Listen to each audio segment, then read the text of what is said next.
आपके साथ पूजा और आप देख रहे हैं आर्ट इंडिया न्यूज। आइए रुक करते हैं आज की खास खबरों की ओर।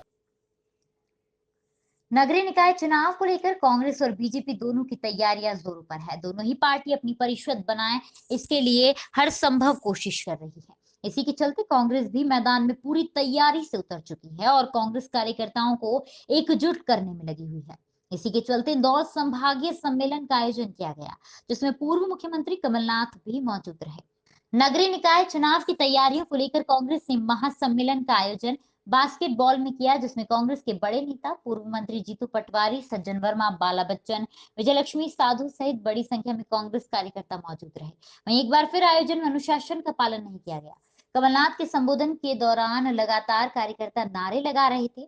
इसी को लेकर कमलनाथ ने नाराजगी व्यक्त करते हुए कहा, अगर आप चुप नहीं हुए तो मैं चुप हो जाता हूँ।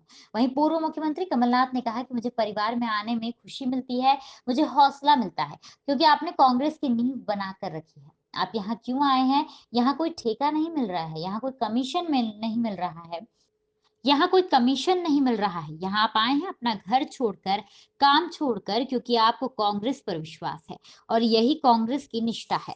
आप कांग्रेस की संस्कृति से जुड़े हैं, हम दिल जोड़ते हैं। वहीं कहा कि 42 साल पहले जब मैंने पहला चुनाव लड़ा था, जब बीजेपी के पास प्रदेश में कम से कम 200 क्षेत्र थे जहां उनको बूथ में बैठने वाला भी कोई नहीं मिलता था। बूथ में बैठने वाला शहरों से भेजते थे, उनके पास कोई संगठन नहीं था।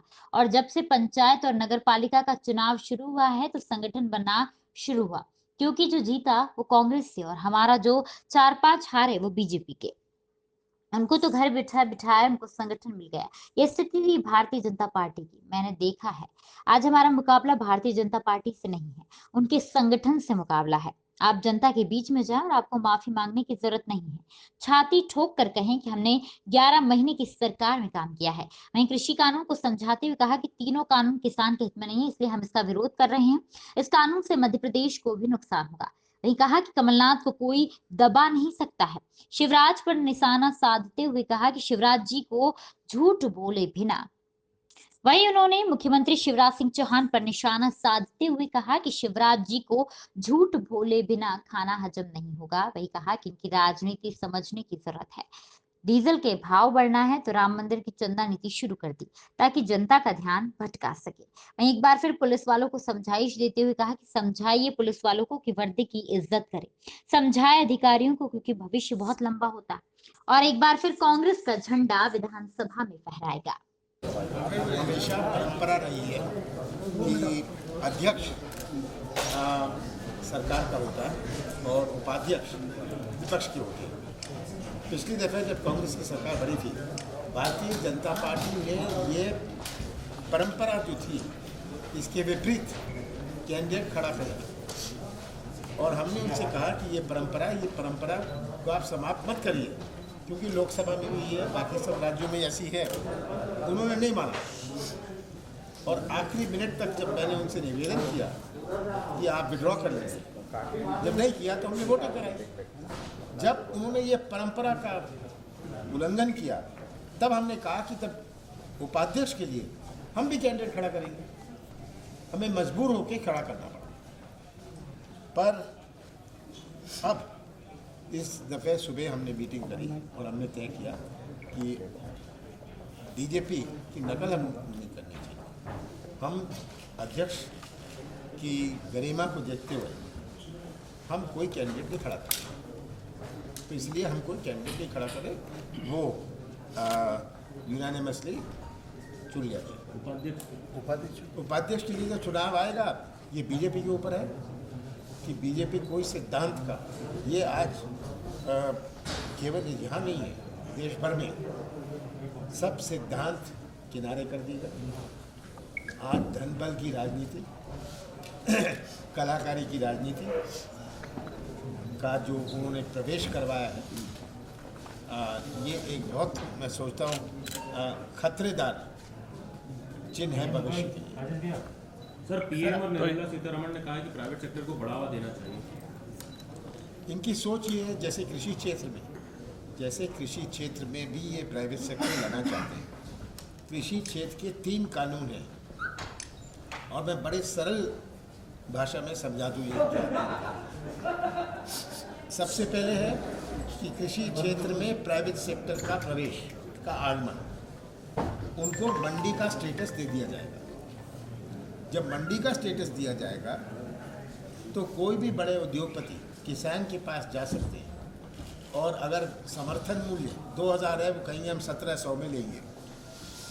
किसान को तो अपनी उपज देनी है, वो मजबूरी से 1700 में दे देगा। जो संभावना थी उसको समर्थन मूल्य में बेचने की, वो भी समाप्त। हमें याद रखना है कि 90%, 95% समर्थन मूल्य हरियाणा और पंजाब के किसानों को मिलता है। मध्य प्रदेश में 20 से 25% किसानों को समर्थन मूल्य मिलता है। इसका एक इतिहास है कि जब समर्थन मूल्य की शुरुआत हुई थी, उस समय मध्य प्रदेश में गुजारे की खेती हुआ करती थी, माने सबसिस्टेंस फार्मिंग। ये सबसिस्टेंस फार्मिंग का लफ्ज़ मैंने ही WTO में इंट्रोड्यूस किया था कि हमारी खेती में और अंतर्राष्ट्रीय खेती में अंतर है। हमारी खेती सबसिस्टेंस है, गुजारे की खेती है। तो वो किसानों को समर्थन मूल्य से उस समय कोई मतलब नहीं था। वो आसपास के 10-20 गांव में अपना उपज बेच के अपने साल भर का गुजारा कर लेते थे। तो अब जो संभावना, इस कानून से जो संभावना थी कि हमारे किसानों को समर्थन मूल्य मिलेगा, ये भी चौपट हुई। दूसरा कानून जो कॉन्ट्रैक्ट फार्मिंग का है, ठेके की किसानी, इसमें किसान को क्या चाहिए? बीज और खाद। आज 50% किसानों को बीज और खाद मिलता है कोऑपरेटिव सोसाइटी से, बाकी व्यापारी से खरीद लेते हैं। मिलना चाहिए 100%, पर ये कोऑपरेटिव सोसाइटीज़ को उपलब्ध नहीं कराते।